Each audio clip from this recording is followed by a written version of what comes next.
C'est un plaisir pour moi de recevoir Khweifa de la série béninoise à succès Apparence. Khweifa, comment tu vas? Je vais bien. Frangin, comme j'aime bien t'appeler. Ouais, ça va, ça va. Bon, Khweifa, on va arrêter, hein. Moi, je t'appelle Pamela. Voilà. Pamela, on s'est connus en 2016 Mm, à la télévision nationale du Bénin. mhm. Nous sommes en 2026, ça fait 10 ans 10 ans. et on se retrouve 10 ans après. Ça va? Ça va super bien. Et comme je te disais, quand on s'est retrouvés là, c'est tellement un plaisir Mhm. de se retrouver comme ça 10 ans après. Et j'ai pas l'impression qu'il y a 10 ans en fait. J'ai l'impression qu'on s'est vu là hier. Tellement tous les deux, on n'a pas vraiment changé. Tellement cette belle énergie là, Mhm. elle est passée tout de suite. Et je suis tellement heureuse d'être avec toi aujourd'hui. Merci pour l'invitation. Franchement, le plaisir est totalement partagé. Est-ce que je suis tenté de te demander qu'est-ce qui a changé entre-temps, de 2016 à 2026? Qu'est-ce que toi, que tu trouves que ça a totalement changé te concernant? Waouh! Mais il y a beaucoup de choses qui ont changé, hein. Dis-moi. Depuis 2016, euh, on s'est connus, comme tu l'as dit, à l'ERTB, qui est aujourd'hui la SRTB. Mhm. On produisait la météo ensemble. Je la présentais et tu étais du côté de la technique à Si, l'époque, à la SECNA. à la SECNA. Mm. Et ça a été de beaux moments passés ensemble. Et juste après ça, j'ai été appelée à TVC Bénin pour Mhm. présenter une émission. Et de fil en aiguille, j'ai vraiment fait ma petite expérience, on va dire, au niveau de la télévision. Ensuite, j'ai créé ma marque, Funke Fashion House, en Mhm. 2020. Mhm. Et il y a 2, 3 ans, j'ai été appelée pour jouer Apparence, Ok. cette série-là que les Béninois ont adorée et qui aujourd'hui fait partie, on va dire, de leur histoire. Ok. Aujourd'hui, si tu regardes l'actuelle Pamela, Mm. 2026, et Pamela en 2016. Qu'est-ce que l'actuelle de 2026 a à dire à celle de 2016? Alors, qu'est-ce qu'elle lui dirait?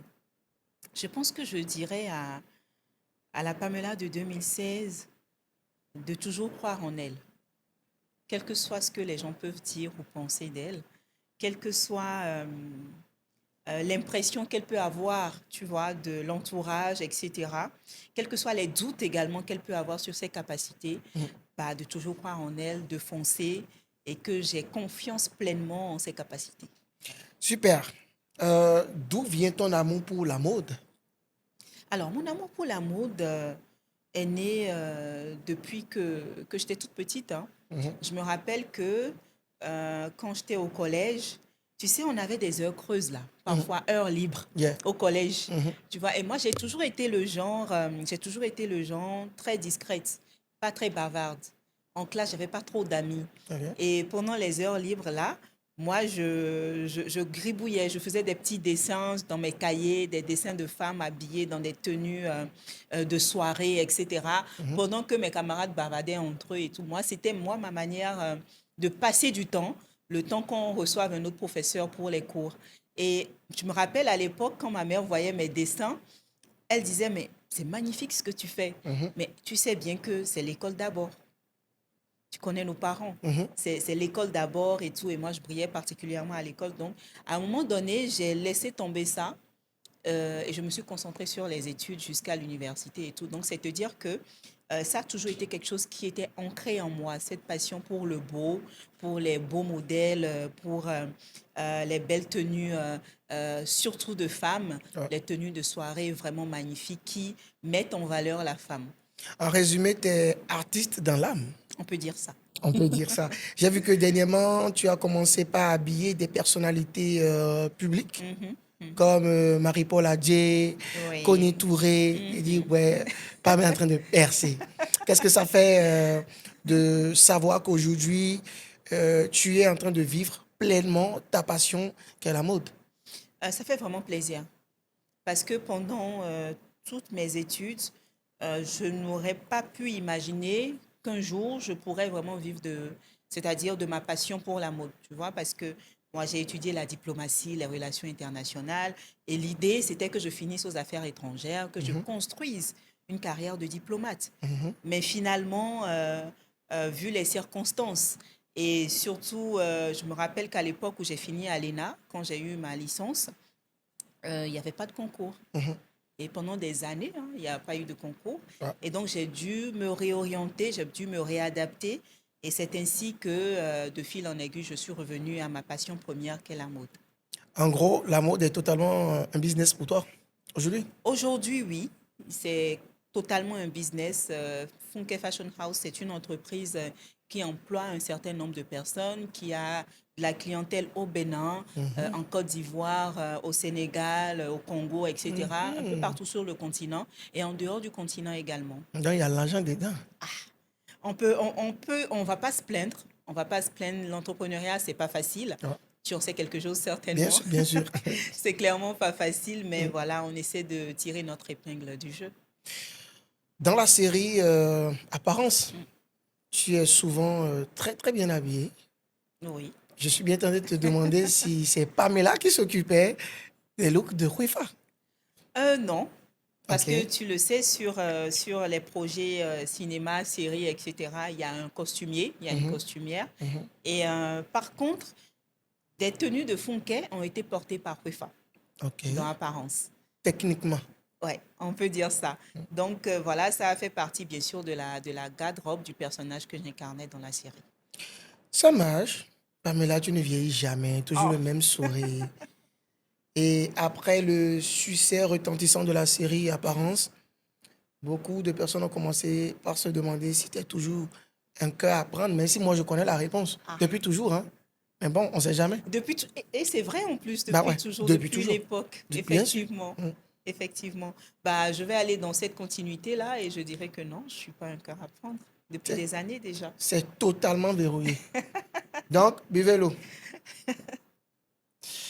Ok, entre l'amour, la carrière et la mode, qu'est-ce que Pamela ne sacrifiera jamais?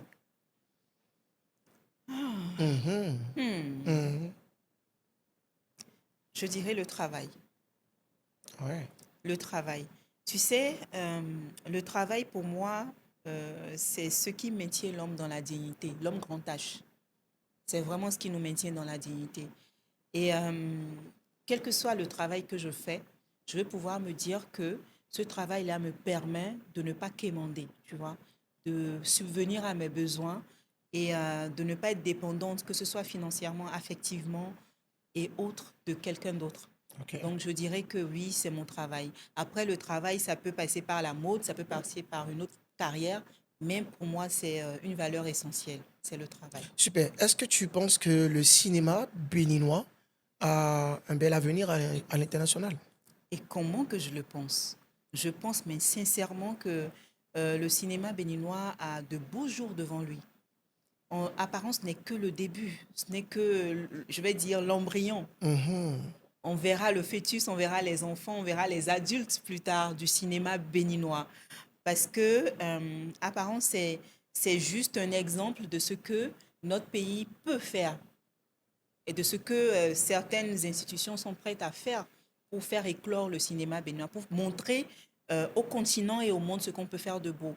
Mais avec cette impulsion qu'il y a aujourd'hui, que ce soit au niveau des médias, que ce soit au niveau des maisons de production et également aussi au niveau de tout ce qui est en train d'être mis en place par nos institutions gouvernementales, et etc., je pense que oui, d'ici quelques années, on pourra fièrement, mais tellement fièrement déclarer que oui, le cinéma béninois brille, mais brille de mille feux.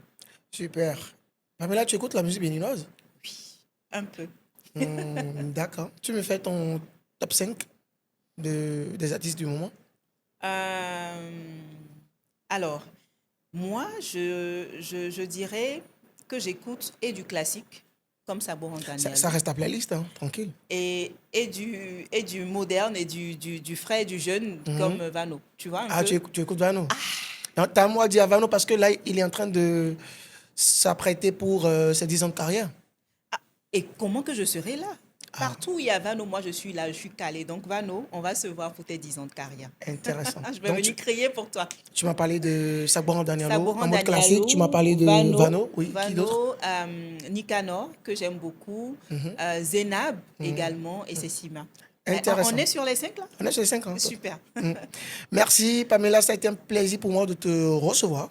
Plaisir partagé. On a fait une petite interview, mais je pense qu'on a dit pas mal de choses. Ouais, des choses très intéressantes. Et comme je te le dis, j'ai adoré tes questions. Vraiment. Merci, au plaisir de te retrouver. À très vite. À l'ensemble.